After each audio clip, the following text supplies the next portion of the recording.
Dieu Allah a ordonné un devoir, Allah yamiri en un devoir très fort, Allah yamiri en ko tiiɗi e ko tengti un devoir sacré Allah yamiri en ko tiiɗi vis-à-vis des morts. ko fewte mayɓe Ceux qui sont morts, mayɓe ɓe ceux qui nous ont quittés, ɓe ummiɓe meɗen jeeyi surtout ceux qui nous ont quittés de la manière dont ces hommes couchés là-bas nous ont quittés. ɓe mayɓe yaaɓe mayde ko hujja mais ɓe yaaɓe yaaruɓe ni henne liɓe to Ceux qui sont emportés nawaɓe par les crimes du racisme, nawaɓe e dow amdu fenande e gañamtumago e leñamago la vengeance du racisme. Ceux qui sont emportés par la vengeance du racisme, la haine du racisme. joftigu leñago Nous avons le devoir eɗen jogui hujjaji baɗiɗo yanata d'être à côté de leurs enfants, eɗen jogui hujjaji wonde sara ɓesguji mabɓe sara sukaɓe mabɓe de soutenir leurs parents, walludeɓe ɗoftudeɓe dusdeɓe de dire la vérité, haalde gonga de militer pour la vérité, daranade gonga jusqu'à ce que justice soit faite ici dans le monde. daranade ha ñawoje labtude mbaɗa ɗo e nder ndiɗo leydi Notre devoir hujjaji men enen est de ne jamais être d'accord avec l'État mauritanien, ko wase yaadude ɓeɗo lamɓe wonɓe joni e nder ndiɗo leydi avec Mohamed Ould Abdel Aziz, wase yaadde Mohamed Abdel Aziz car il est parmi le gouvernement qui a tué. omo jeeyno e on tuma laamu warnoɓe Il y a à côté de lui omo wonde yimɓe des hommes civils et militaires taw ko civil en e militaire en sofaji qui sont à côté de lui wondunoɓe makko on tuma et qui occupent maintenant des postes élevés dans l'armée et dans l'administration, dans le gouvernement, ene gonde makko joni ɗo laamiɗo ene jogui poste uji towɗi e nder leydi meɗen te taw ko on tuma wondunoɓe makko nde temps warde nde wontinde qui ont participé aux assassinats, ene tawtora nde yimɓeɓe mbaratede qui ont eux-mêmes exécuté des assassinats, kañumen koyemen ni ne waɗini ɓe mbari qui ont ordonné des assassinats, ene jammiri yo wonne stofaji mbar que ça soit ici dans la vallée comme Wotchi, hono ɗo ko e nder nduɗo reedu ndu gonɗen ɗo ene wocci que ça soit à Nouadhibou, ko wona Nouadhibou inal que ça soit à Walata, ko wona walata que ça soit à Jreida, wona Jreida que ça soit à Rosso, wona Rosso que ça soit partout.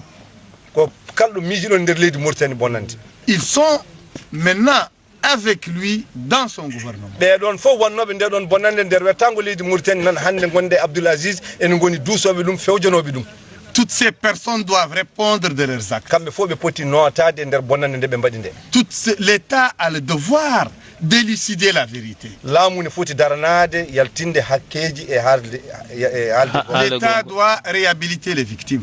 laamu ne foti dendagal ɓeɗo waranaɓe daranade ɗoftude ɗumen yaltinde hakkeji mum L'État doit s'approcher des enfants des victimes, des femmes des victimes, des parents des victimes. ɓeɗo waranaɓe sukaɓe heddiɓe rewɓe heddiɓe laamu ne fonno ɓattade ɗumen duusa ɗumen Pas pour la corruption, taw wona wonde yaade tan ene yeena ɗumen pas pour l'argent, taw wona kalisaji pour la vérité, taw koye dow gonga labtuɗo pour la justice. taw koye ñawoje Et il faut que ceux qui ont tué, que nous les sachions, alay saago ganden ɓeɗo warɓe ko holɓen que le monde, les Mauritaniens sachent que voilà un tueur ici. Celui-là, il a tué. ko murtannaɓe ganda kaari ko barɗo fittandu kaari ko barowo walla ko baranoɗo wonno Et qu'il soit considéré comme un tueur. o ande wonde kanko ko barowo Il doit être attrapé par la loi. on foti nanguede kuule laamu nangamo Et c'est en ce moment seulement, ko on saaha e on tuma quand la justice dit son mot, so tawi ñawoje leydi meɗen kaali ko nguɗi muɗum qu'on demande aux victimes, aux enfants des victimes, est-ce qu'ils pardonnent ou non. nden yimɓe ñaagoto ɓesgu ɓeɗo waranaɓe mbete jaafoto walla jaafaki ko ɓen jogui konngol battiniwol L'État n'a pas le droit de pardonner laamu au nom ala des victimes, laamu ala konngol e dow waranaɓe ɓesguji mumen contre la volonté des victimes. taw waynodirani e ɓeɗo waranaɓe Et alors que les criminels ne sont jamais inquiétés. wadde ɓeɗo warɓe waɗɓe bonnande meeɗa hulde hay saaha goto Je voudrais dire à vous les Mauritaniens que l'islam ce n'est pas seulement la parole. L'islam n'est pas seulement aller chaque vendredi à la mosquée comme à une fête.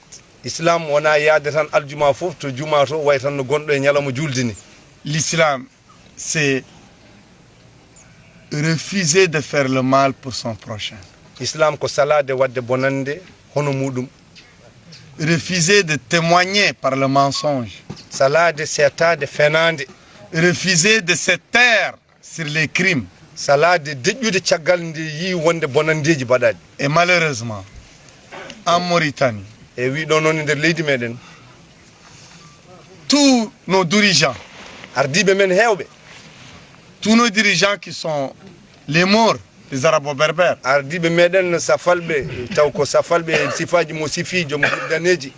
et leurs acolytes, ceux qui les accompagnent parmi les Peuls, les Soninké, les Wolofs, les Haratin ou les Bambara.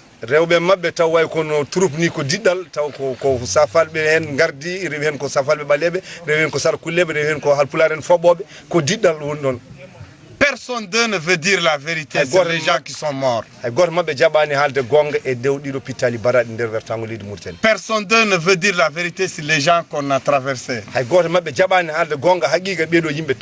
Personne d'eux ne veut dire la vérité sur les gens qui ont été expropriés de leurs terres, de leurs biens.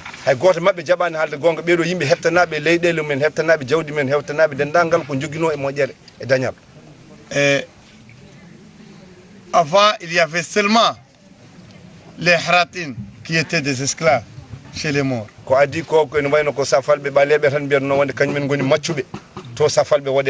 Mais maintenant, tous les 10 mots, que ce soit des Peuls, que ce soit des Soninké, que ce soit des Wolofs, que ce soit des Bambara, que ce soit des Haratin, qui sont des ministres, qui sont des députés, qui sont des fonctionnaires de l'État, sont de vrais esclaves de monde. Parce que ils ne soutiennent pas les victimes. Ils ne disent pas la vérité là-bas.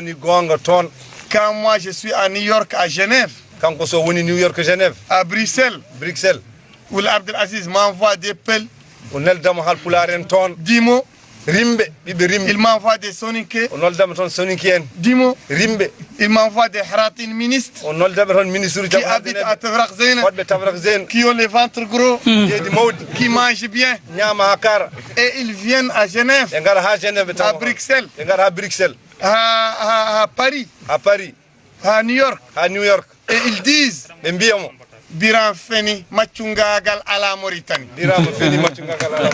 Biram Feni racistagal à la Mauritanie. Biram Feni haygot tachinaak Sénégal. Biram Feni haygot personne, on a retiré les terres de personne.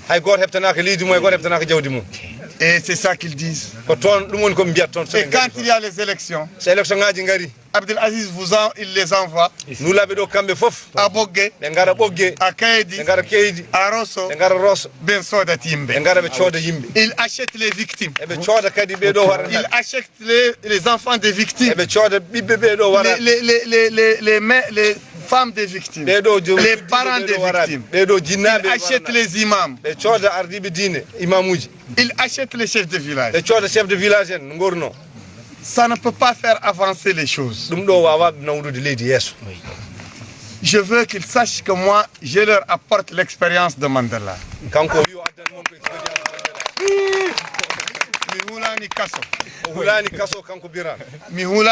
La pauvreté, je n'ai pas peur de ça. Je n'ai pas peur qu'on me démet de mes fonctions parce qu'on m'a démis de mes fonctions.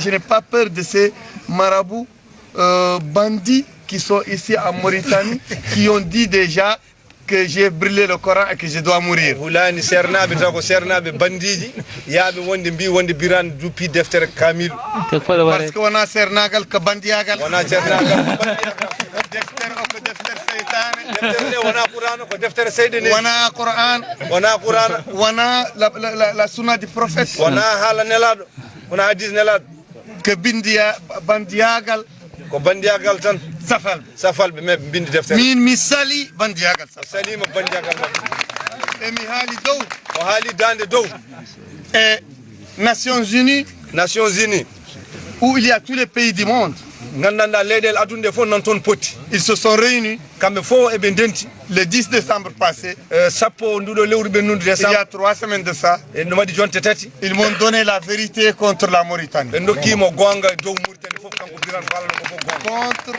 les munafiqis noirs que Ould Abdelaziz a envoyé à Genève à New York pour me démentir fayimo dow nafigueji nulanawɓe rimɓe ɓaleɓe sarkuleɓe hen kamɓe fof tawnoɓe mo toon en mbiyamo biran ko Allah ko fof ko fenande o fawama dow mabɓe les Nations Unies m'ont donné la médaille qu'ils ont donnée à Mandela rokka médaille mo Mandela e dusmo tuttu men et je vous demande o wi omo ñaguimon de vous engager avec nous dans ce combat yon tinno garon tawton min e nder haare nde ɗo wattede le combat est difficile haare nde weeɓani noon vous allez avoir faim comme moi mon keydou les gens vont vous insulter comme moi mon ƴatte hono no ƴattirani vous avez manqué d'argent comme moi mon manque kalis no manquera kalis ni mais même maintenant vous êtes avec eux vous manquez kalis hay joni oɗon gonde mabɓe kono ngala kalis donc si vous étiez avec moi vous manquez kalis mais vous approchez du but mais son goppi kalis son gonde makko mon manque kalis no manquirɗon kalis ni kono mon jetto pandale ɗe le but ultime qui est la libération fandare huftodinde wonni ganduɗa hoorema wellidde dendagal ɓesgu Mauritanie mon fof e ndimagum e haqeji qui a la victoire contre le racisme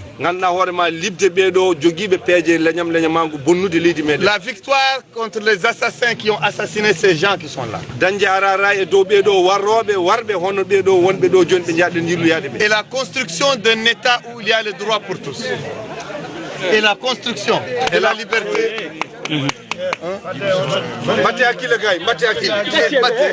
la construction de l'état de la liberté la construction de l'état de la liberté c'est un état où personne ne sera victime de racisme même les morts auront leurs droits personne ne se vengera contre eux personne ne va les tuer personne ne va les renvoyer au Sénégal personne ne va les renvoyer au Mali personne ne va tuer leur père personne ne va tuer leur mari mais ils n'auront que leurs droits et strictement leurs droits comme ce que Mandela a fait en Afrique du Sud Voilà, donc la gendarmerie a décidé de passer à l'acte. Ce qu'ils ont d'abord commencé, c'est de lancer des lacrymogènes sur des femmes et des enfants, alors que nous étions là en train de prier les morts, dont Djahamadi Amadou, Lobo Bakar Hamad, Samba Djengue et Demokork. Nous sommes là devant des champs des cultivateurs, parce que la gendarmerie d'Abdelaziz a la force. Ils ont décidé de passer à l'acte, de vider des lieux, parce qu'ils ne veulent pas qu'on parle de la vérité.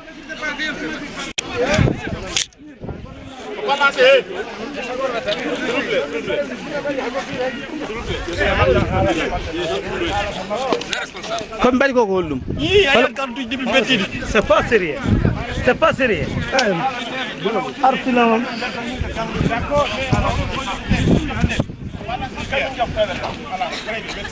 On passe ici à Aberrant. Le militant Biram a été blessé. Le militant Biram a été blessé. Il a reçu du lacrymogène. Il faut dire que nous sommes loin de Nouakchott.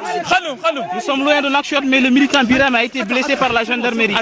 C'est une information que nous n'allons pas taire. Nous allons filmer tout. Nous allons ramener tout. C'est en pleine forêt, comme on avait tué lieutenant, comme on avait tué Djahamadi Amadou, comme on avait tué Lobo Bakar Hamad. C'est comme ça que ça se passe aujourd'hui. Voilà, regardez la gendarmerie de Ahmed Abdelaziz. Regardez maintenant, ils s'en prennent aux voitures. Ils veulent casser les voitures des gens. Ils veulent brûler les voitures des gens. Voilà là.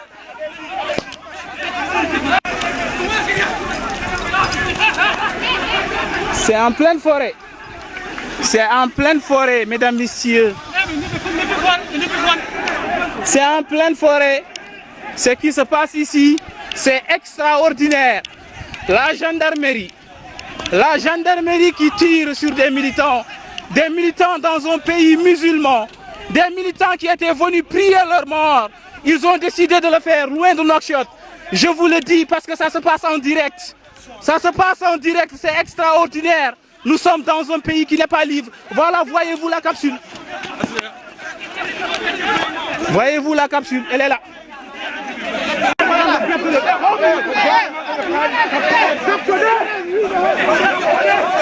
Mesdames, messieurs, je suis journaliste. J'ai la chance de le vivre aujourd'hui. J'ai la chance de voir les choses aujourd'hui. Parce que cela se passait quand j'étais enfant. On a tué mon oncle, on a tué mes oncles. Mais aujourd'hui, nous sommes là parce que nous voulons la justice. Et voilà la réaction. Voilà la réaction de la gendarmerie de la Mauritanie. Voilà la réaction.